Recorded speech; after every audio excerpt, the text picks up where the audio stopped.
สบายดีสบายดีสื่อตุกตาอายุจักปีแล้วอายุ25 ปีในการมาเปิดใจเนี่ยจังไดอยากได้คนล้มซื่อๆบ่หรือว่าหาอยากคู่ชีวิตอยากได้คนร่มกับแม่ล่ะคะครูชีวิตกับแม่คำว่าร่มไปแล้วแหละไปเพิ่นพร้อมสร้างครอบครัวเป็นเฮาเบิ่งแยงดูแลเฮาแล้วเฮาก็พร้อมสิเป็นเนื้อคู่เพิ่นหั้นนะพร้อมสิสร้างอนาคตเพิ่นนำเพิ่น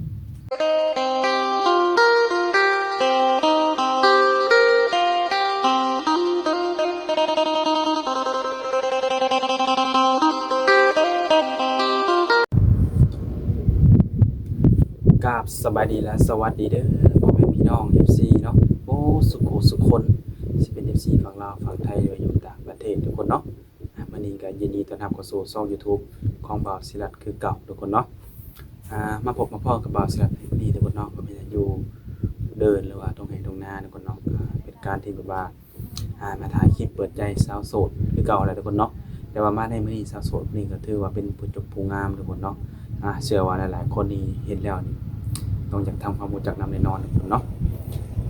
จะเป็นจังได๋นะทุกคนเนาะทางบริษัทเองก็สิบ่พาเว้าหลายอย่างทุกคนเนาะก็มีแต่ว่าให้ FC เนาะเบิ่งคลิปนี้นำกันเนาะแล้วก็ฟังไปนำกันเนาะถ้าเกิดว่าถูกอกถูกใจอยากทำความรู้จักกับเพิ่นก็สามารถทักทายมาได้ทุกคนเนาะไปจังได๋ก็เข้าไปอบรมกับสาวโสดคนนี้ของเราเลยทุกคนโดยสบายดี สบายดีทุกคนเนาะก็ถือว่ามามื้อนี้ทุกคนเนาะก็มาหาสาวโสดคือเก่าทุกคนเนาะมามื้อนี้ก็ถือว่าผู้เจ้าผู้งามอีกเนาะอยากฮู้ว่ามีชื่อจังไดเนาะสื่อตุกตาอายุจักปีแล้วอายุ25 ปีอายุ25ปีโดยอืมที่ผ่านมาได้เคยสร้างครอบครัวแล้วบ่บ่เคยสร้างครอบครัวเคยมีแฟนบ่เคยมีแฟนแต่ว่าเลิกกันไปโดนแล้วโอ้ก็ถือว่ามื้อนี้ก็ได้โอกาสมาเปิดใจเนาะโดยอืมในการมาเปิดใจเนี่ยจังไดอยากได้คนล้มซื่อๆบ่หรือว่า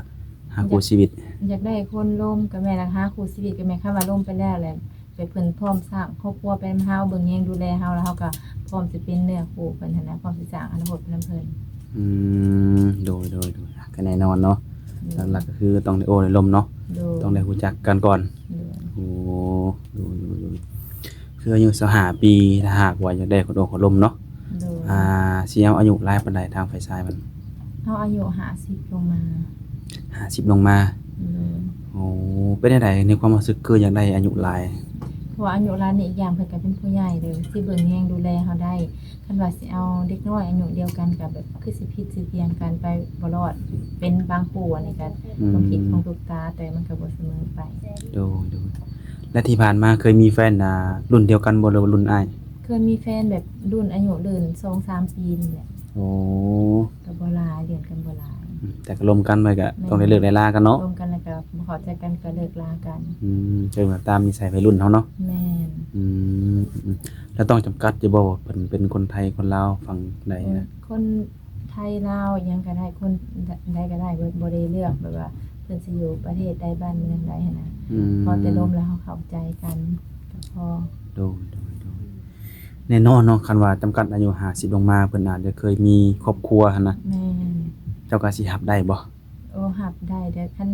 มีลูกบ่หรือว่าแบบบ่มีลูกหรือว่ามีเมียแล้วก็แบบปะกันกับเมียแล้วก็แบบเข้ามาโอ้ร่วมกับเฮาได้บ่เป็นหยังมาปรึกษามาเบิ่งดูใจกันได้โดก็ถือว่าบ่ได้ติไว้ว่าเพิ่นเนาะแม่นคือเฮามาเปิดใจนี่ก็เฮาก็อยากได้อายุสูงอยู่แล้วแม่นบ่แม่นอืมถ้าหากว่าน้องแบบเพิ่นเห็นคลิปนี้แล้วแบบเห็นสาวทุกตาเว้าจังซี่แล้วถูกอกถูกใจเนาะอยากโอ้อยากล้มนี่ก็มามีทางติดต่อให้เพิ่นอยู่ว่าซั่นนะโดยทางติดต่อทาง LINE มีแต่ LINE บ่โดย LINE กับ WhatsApp เพราะว่าโทรศัพท์เก่าหันได้เสียไปแล้วแล้วบัดนี้มาตั้ง LINE ใหม่ตั้ง LINE ใหม่แล้วก็ถือโอกาสได้เปิดใจเลยเนาะโดยตั้ง LINE ใหม่ถือโอกาสได้เปิดใจเลยแล้วปัจจุบันนี่จังได๋เฮ็ดเวียกเฮ็ดงานหยังซะทุกมื้อนี่เฮ็ดเวียกอยู่โรงงานแต่ว่าได้ออกมาโดนแล้วโอ้เป็นจังได๋คือว่าออก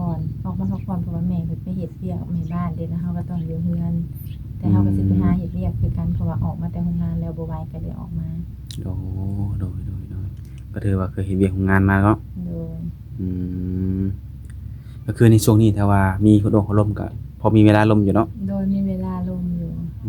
คือช่วงเช้าก็ตื่นมาก็ต้องเฮ็ดเวียกคือว่าไปว่า 8-9 โมงหรือว่าโทรมาตอนนี้ก็ได้บ่เป็นหยังคันเฮาคาเวียกทางเฮาก็สิบอกเพิ่นเอง แล้วมาเปิดใจชื่อ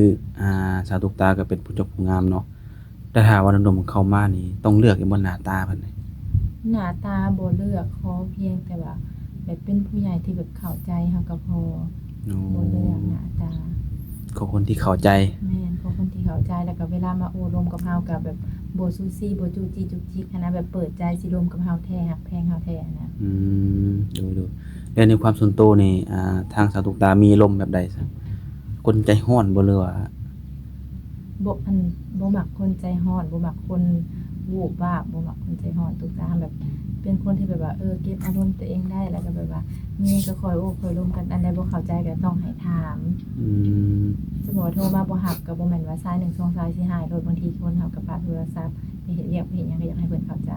โดยอยากให้แบบว่าลมกันแบบสไตล์ผู้ใหญ่เนาะ แม่น คือเฮาก็มีอายุก็หลายแล้วเนาะ โดย อยากให้เข้าใจถ้าว่างก็สิตอบกลับเนาะ โดยถ้าว่างสิตอบกลับบางทีก็สิโทรไปหาโทรขอคืนก็สิถ่ายรูปให้เบิ่งว่าเฮ็ดหยัง โดยแม่นก็อยากให้เข้าใจเนาะคนเฮาก็แต่ละมื้อแต่ละวันมันก็บ่ซ้ำเก่าเนาะมันเป็นเรื่องงานเนาะ อยากบ่ซ้ำเก่า คือยังเช่เพิ่นก็น่าจะเฮ็ดเวียกงานกันนั่นแหละเนาะ โดยบางทีเพิ่นโทรมาว่าเฮ็ดเวียกแล้วบางทีตึกตาโทรไปบ่รับก็ไปแล้วเฮ็ดเวียกแล้วอยากให้โทรกลับมาว่าเฮ็ดเวียกเด้อก็พอเข้าใจ แบบนี้ก็คือสิเข้าใจกันได้แบบนี้เนาะ โดย โอ้โดยแบบมีสเปคที่มักแบบอยากได้อยู่บ่ซะ สเปคนี่บ่มีแต่แบบความสูงความเตี้ยนี่แบบบ่เตี้ยเกินแล้วก็บ่สูงเกินแบบปานกลางอะไรความปานกลางสเปคนี่บ่มีแต่ว่าขาวดำนี่ก็แบบคนดำคนขาวก็ได้บ่ได้เลือก โอ้ยันว่าเป็นผู้จบผู้งามยันว่าต้องเลือกต้องคัดเอาข้างใน บ่ โดย บ่แม่นก็เฮาซำนี้เฮาก็ต้องเลือกเอาซำนั้น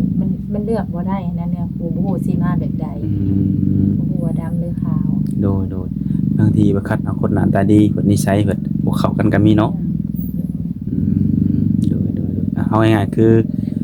ในการเปิดใจนี่ก็อยากได้คนที่แบบว่าเขาอกเข้าใจเฮาเนาะ แม่นก็อกเข้าใจพร้อมเบิ่งแยงดูแลเอาใจใส่เอาเนี่ยก็ปรึกษาเราได้ โดยแล้วในเรื่องการที่แบบว่าสร้างครอบครัวเนาะต้องเบิ่งใจกันดนบ่ ทางครอบครัวต้องประมาณระยะที่เรียนร่วมกันก่อนที่จะถ้าเป็นไปได้ถ้าว่าทางฝ่ายชายพ่อฝ่ายหญิงพ่อเฮาก็จึงมาเว้ามาว่ากันไว้ต่าง โดยก็อยู่ที่ว่าคนสองคนจะคุยแล้วตกลงกันเนาะ ๆโดย โอ้โดยถ้าเกิดว่าคุยกันแล้วตกลงกันแล้วแบบถึงมาขอนี่แบบเพิ่นยังได้ไปอยู่นำได้ซะนะ ถ้าเพิ่นอยากได้ไปอยู่นำเฮาก็พ่อไปอยู่นำเพิ่นเพราะว่าบางทีเพิ่นเฮ็ดเวียกอยู่ทางพุ่นเนาะหรือว่าอยู่บ้านอื่นเมืองอื่นแต่เพิ่นมาบ้านเฮาสิบ่มีเวียกเฮ็ดสิให้เพิ่นมาก็บ่ได้เฮาก็ต้องเข้าใจเพิ่นคันเฮาไปพุ่นเฮาก็ไปหาเพิ่นได้แต่เฮาอยากมาพี่เฮาก็บอกเพิ่นบอกเพิ่นมาว่าเพิ่นอยากแบบเฮาก็โอเคก็ไป โอ้ไปก็ได้มาอยู่พี่ก็ดีเนาะว่ายังไงโดยก็ถือว่าในการอบรมนี่ก็ขอเวลาสักปีหนึ่งเนาะ โดยถ้าสิเอาเวลาอะไรเนี่ยเดือน1หา3เดือน4เดือนมันก็เวลาจองอันโพดเบิ่งดูใจกันไปก่อน มันสิไวเพิ่นเนาะมันก็สิเป็นการแบบว่าบ่ฮู้นิสัยแท้จริงของกันเนาะ แม่บ่ฮู้นิสัยแท้จริงบางทีเขามาแบบใดเฮาก็ยังบ่ฮู้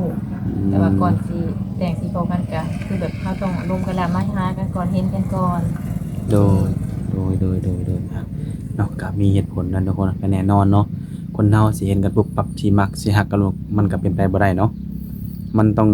รู้จักกันโดยสร้างขึ้นด้วยความฮักเนาะแบบลมกันแล้วผู้นี้เฮ็ดเวลาเฮาลมเฮาสิรู้สึกดอกเนาะ แม่นเฮาร่วมเฮาสิรู้สึกเองแล้วว่าอารมณ์เพิ่นเป็นแบบใดนิสัยเพิ่นเป็นแบบใดกับเฮาเวลาเฮาร่วมเฮาเว้าเฮาก็สิรู้สึกกับเพิ่นเองเนาะแล้วก็สิรู้สึกกับเฮาเอง โดยแล้วในปัจจุบันอยู่ในเฮือนน่ะมีเอื้อยมีอามีน้องบ่ มีน้อง2คน ตาตุกตาเป็นลูกคนที่เท่าไหร่ ลูกโกน ลูกสาวกกโอ้โดย แต่ว่าน้องเขาบ่อยู่ไปเฮ็ดเวียกแล้ว ไปเฮ็ดเวียกแล้ว อยู่กับแม่พ่อ อยู่กับพ่อกับแม่3คนบ่ทุกมื้อนี้ โดย3คน โอ้คือว่าแม่เพิ่นไปเฮ็ดเวียกแม่เพิ่นอายุหลายบ่ได้คือเฮ็ดเวียกอยู่ อายุแม่54ปี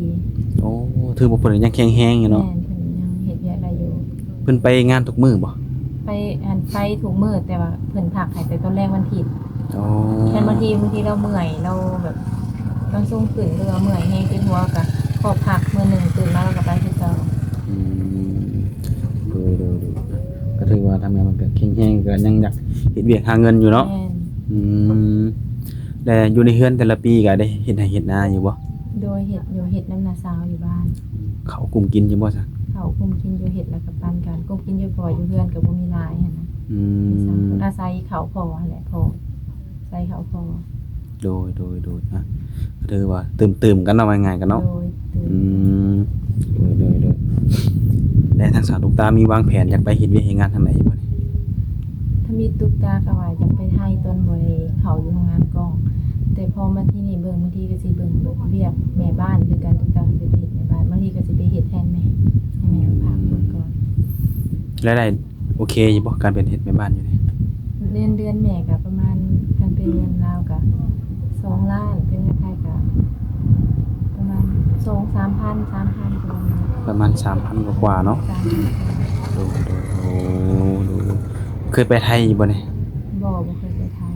ตั้งแต่น้อยเป็นสาวบ่เคยไปไทย บ่ เทื่อ เคยไปไทยเทื่อ อืม บัตรก็ยังบ่เคยมีบ่เคยเฮ็ดบ่เคยไปไส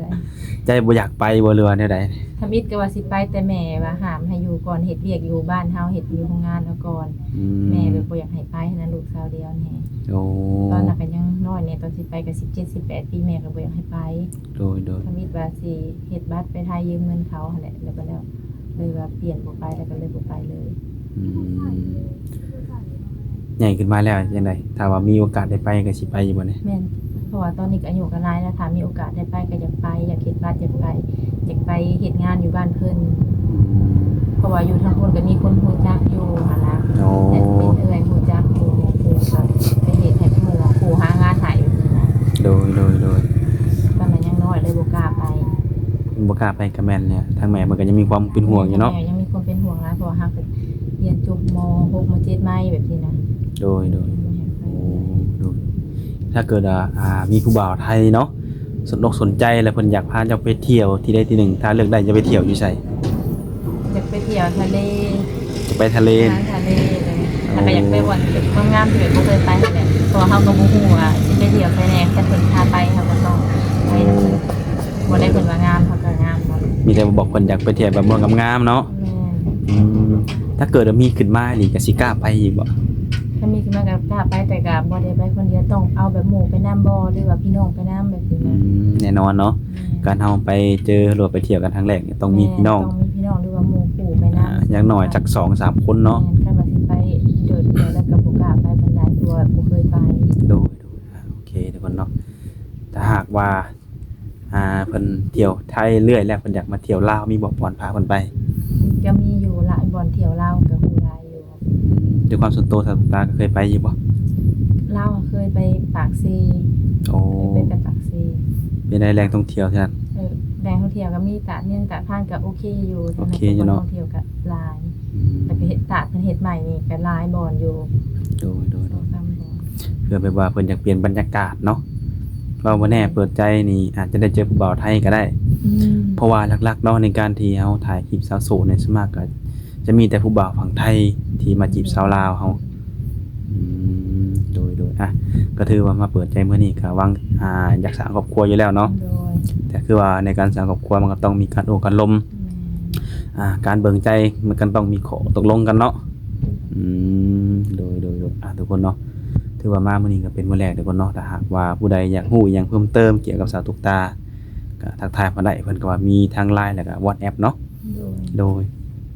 ทางบริษัทก็คือสิบ่มีหยังหลายทุกคนเนาะก็สิได้ขอจบคลิปไว้ก่อน